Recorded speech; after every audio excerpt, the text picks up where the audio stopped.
Hello student, welcome back to my YouTube channel Arihant lecturer. Guys, आज की इस video में हम बात करेंगे बोर्ड एग्जाम में आपको 5 इंपॉर्टेंट जीवन परिचय दूंगा और ये 100% मैं गारंटी कहता हूं कि इससे बाहर एक भी जीवन परिचय आपके बोर्ड एग्जाम में नहीं आएगा। इसके लिए मैं आपको एक नहीं पेपर हिंदी का, हमारे पास इतने वायरल पेपर हैं, ठीक है, इन सभी एक आप कोई भी ऐसे साल का पेपर उठाकर देख लो जिसमें ये पूरे जो आपके जीवन परिचय मैं बताऊंगा ये ना आया होगा। यानी कि इसके बिना ये जो जीवन परिचय है इसके बिना पेपर बनता ही नहीं है। तो ये सब जो जीवन परिचय मैं आपको बताने वाला, ये पर्सनल मेरे एक्सपीरियंस से मैं खुद कॉपी चेक करता हूं। अगर आप आज की इस वीडियो को मिस कर दोगे तो आप कभी ये नहीं जान पाओगे कि बोर्ड एग्जाम में जीवन परिचय लिखने का बिल्कुल सही तरीका क्या होता है, जिससे एग्जामिनर देखकर खुश हो जाए, नंबरों की बरसात कर दे और आपके एक भी नंबर ना काटे। तो ये 5 जीवन परिचय आप तैयार कर लो, एंड तैयार कर लोगे तो आपका बोर्ड एग्जाम में ना 10 नंबर बिल्कुल रखा हुआ है, ठीक है। इसके लिए आपको टेंशन लेना ही नहीं है। तो 22 फरवरी को 2024 बोर्ड परीक्षा में ये आएंगे आपको, ठीक है। तो यहाँ पे हम देखेंगे महत्वपूर्ण लेखक परिचय लिखने का सही क्या तरीका है, ठीक है। इस वीडियो में हम बात करेंगे कि एक ही जीवन परिचय को 2 छात्र लिख कर आते, ठीक है।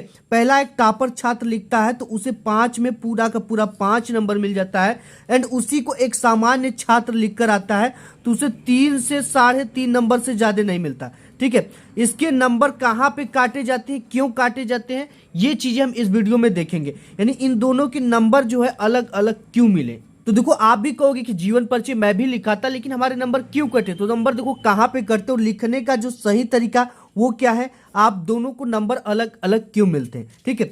तो सबसे महत्वपूर्ण जीवन परिचय में हम लेखक का देखेंगे और कवि का देखेंगे। जो आपके लेखक है वो है जयशंकर प्रसाद, सबसे most important, very very important है। लिखने का क्या तरीका है, ऐसे लिख कर आना, 5 नंबर आपकी बोर्ड एग्जाम में छप चुके हैं, ठीक है। देखो लिखने का क्या तरीका है, सबसे पहले आपको तो लेखक परिचय डाल देना ऊपर हेड पेज के। प्रश्नोत्तर संख्या 26 क के अंतर्गत आता है आपके बोर्ड एग्जाम में। ये देख सकते हो, ये जो पेपर है, ठीक है, इसमें देखो ये 26 की क के अंतर्गत आता है। अब यहाँ पे आपने डाल दिया प्रश्नोत्तर संख्या 26 जयशंकर प्रसाद जी का जीवन परिचय। देखो सबसे पहले आपको यहाँ पे लिख देना है जयशंकर प्रसाद, जिसका भी लिख रहे हैं। जीवन परिचय हेडिंग डालना है। देखो जयशंकर प्रसाद का जन्म काशी के एक प्रतिष्ठित वैश्य परिवार में सन 1889 ईस्वी में हुआ था। इनके पिताजी का नाम देवी प्रसाद था तथा माताजी का नाम मुन्नी देवी था। बचपन में ही पिता का मृत्यु हो जाने के कारण जयशंकर प्रसाद की प्रारंभिक शिक्षा घर पर ही हुई। घर पर ही इन्होंने हिंदी, संस्कृत, उर्दू, फारसी भाषा का गहन अध्ययन किया। इनका बचपन तो सुख में बीता, किंतु बाद में इन्हें अत्यधिक कठिनाइयों का सामना करना पड़ा। इनका जीवन बड़ा ही संघर्षशील था। अल्प अवस्था में क्षय रोग से ग्रस्त होकर सन 1937 ईस्वी में ये स्वर्ग सिधार गए, यानी बहुत कम उम्र में। अब देखो यहाँ पे आपको साइड में सभी जीवन परिचय में एक बॉक्स बना लेना है और यहाँ पे इनकी संक्षिप्त परिचय दिखना है, और ये हाईलाइट का आपको यूज कर, एग्जामिनर होते ना वो आपको थोड़ा देखो आप पे समझ दे देते कि ये चीजें बच्चा किया, हाईलाइट किया, यानी बच्चा पढ़ने में काफी अच्छा है, इसलिए इन सब चीजों का प्रयोग किया है, और आपको वो नंबरों की बरसात कर देते। वो सोचते हैं टॉपर इसका नंबर ना कट पाए, ठीक है। तो आपको इस तरह से लिखना है, ये टॉपर की तरीका है। तो इतना लिखोगे तो केवल 3 नंबर मिलेगा, एंड 2 नंबर के लिए आपको क्या करना, आपकी ये जो पेपर होता है इसमें देखो यहाँ पे लिख रखा है, ठीक है, कि निम्नलिखित लेखकों में से एक लेखक का जीवन परिचय दीजिए तथा उनकी एक रचना का नाम लिखिए। जीवन परिचय लिखने के लिए 3 नंबर एंड 2 नंबर इनकी किन्हीं एक प्रमुख रचना का उल्लेख करने के लिए। कैसे करना है यहाँ पे आप देख सकते हो, ये देखो सबसे पहले आपकी लिखना है जयशंकर प्रसाद की प्रमुख रचना है। महाकाव्य अगर जानते हो तो ये लिख दो, कामयानी है। नाटक जानते हो तो अजात शत्रु, राजश्री, चंद्रगुप्त, सकंदगुप्त इत्यादि।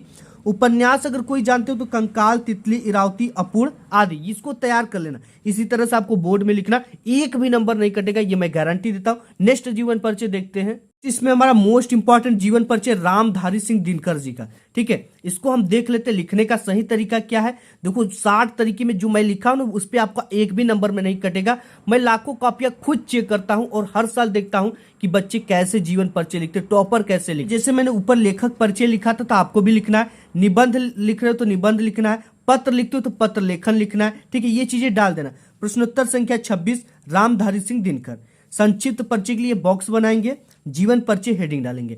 रामधारी सिंह दिनकर का जन्म बिहार के मुंगेर जिले के सिमरिया ग्राम में एक साधारण किसान परिवार में 30 सितंबर 1908 ईस्वी को हुआ था। अब देखो इनके जन्म को, इनके गांव को, इनके माता पिता को किस पेन से हमने लिखा था? ब्लैक पेन से लिखे। ठीक है, उसी तरह से आपको लिखना। इन्हीं सब चीजों को एग्जामिनर देखता है और पूरे नंबर दे देता है। इनके पिता का नाम बाबू रवि सिंह और माता जी का नाम मनुरूप देवी था। पटना से इन्होंने बीए किया। 1952 ईस्वी में भारतीय संसद के सदस्य निर्वाचित हुए। इनकी रचना उर्वशी पर इन्हें भारतीय ज्ञानपीठ पुरस्कार से सम्मानित भी किया गया। भारत सरकार ने इन्हें पद्म विभूषण की उपाधि से भी सम्मानित किया गया। नेक्स्ट देखिए, यहाँ पे इनकी मृत्यु को किस पेन से हमने लिखा है? ब्लैक पेन से। 24 अप्रैल 1974 ईस्वी को हिंदी काव्य का यह दिनकर सूर्य सदा के लिए अस्त हो गया। ठीक है, रचनाएं में देखो रश्मि रथी है, उर्वशी है, रेणुका है, संस्कृति के 4 अध्याय की काफी फेमस रचना है। नेक्स्ट देखते हैं, आपका है आचार्य रामचंद्र शुक्ल का। किसका है? यहाँ पे देख सकते हो तीसरे नंबर पे आचार्य रामचंद्र शुक्ल का। इससे बाहर एक भी जीवन परिचय आपके बोर्ड एग्जाम में नहीं आएगी। ठीक है, तो आचार्य रामचंद्र शुक्ल हेडिंग डालनी है। जीवन परिचय, हिंदी के प्रमुख साहित्यकार आचार्य रामचंद्र शुक्ल जी का जन्म 1884 ईस्वी में बस्ती जिले के अगोना नामक ग्राम में हुआ था।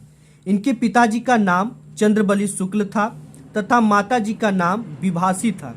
इनकी प्रारंभिक शिक्षा हमीरपुर में हुई थी। 1921 ईस्वी में मिर्जापुर के मिशन स्कूल से हाई स्कूल की परीक्षा उत्तीर्ण की। गणित में कमजोर होने के कारण इंटर की परीक्षा नहीं दे सके। कुछ दिनों तक नागरिक प्रचारिणी सभा पत्रिका का संपादन किया। श्वास का दौरा पड़ने के कारण सन 1941 ईस्वी में इनका निधन हो गया। इनकी प्रमुख रचनाएं हैं रश्मिमांसा, चिंतामणि, त्रिवेणी, विचार भी थी आदि इनकी प्रमुख रचना है। ठीक है, इस तरह से आपको लिखना है जैसे मैं यहाँ पे लिखा हूँ। तो आपका 5 नंबर पक्का हो गया। एंड यहाँ पे आते हैं सबसे महत्वपूर्ण कवि परिचय। ठीक है, ये भी आपके बोर्ड एग्जाम में आते हैं। ठीक है, यहाँ पे देख सकते हो कि आप ये आपकी बोर्ड एग्जाम में तुलसीदास जी का कोई भी ऐसा पेपर उठाकर देख लो जिसमें ये ना आए हो। ठीक है, तो यहाँ पे है तुलसीदास जी का, सबसे इंपॉर्टेंट है ये आपके बोर्ड एग्जाम में, ये भी 5 नंबर का आता है। यहाँ पे आप देख सकते हो 3 नंबर जीवन परिचय लिखने का एंड 2 नंबर इनकी प्रमुख रचनाओं का उल्लेख करने के लिए। तो यहाँ पे कैसे लिखना है 5 नंबर के लिए? सबसे पहले आपको यहाँ पे प्रश्नोत्तर संख्या ऊपर कवि परिचय डालना है। ठीक है, कवि परिचय प्रश्नोत्तर संख्या 26 का ख, गोस्वामी तुलसीदास। आपको हेडिंग डाली जीवन परिचय, लिखेंगे भक्ति काल के सर्वश्रेष्ठ कवि तुलसीदास जी का जन्म सन 1532 ईस्वी को बांदा जिले के राजापुर नामक गांव में हुआ था। इनके पिता का नाम आत्माराम दुबे तथा माता जी का नाम हुलसी था। इनका बचपन का नाम राम बोला था। ये सरयू पारिण ब्राह्मण थे। इनके पिता इन्हें बचपन में ही त्याग दिए थे। तब स्वामी नरहरिदास ने इनका पालन पोषण किया। इनका विवाह रत्नावली से हुआ था। ठीक, इनकी पत्नी का नाम रत्नावली था।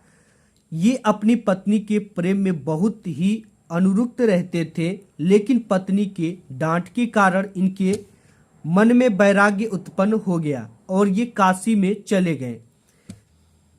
इनका जीवन काशी, अयोध्या और चित्रकूट में अधिक बीता।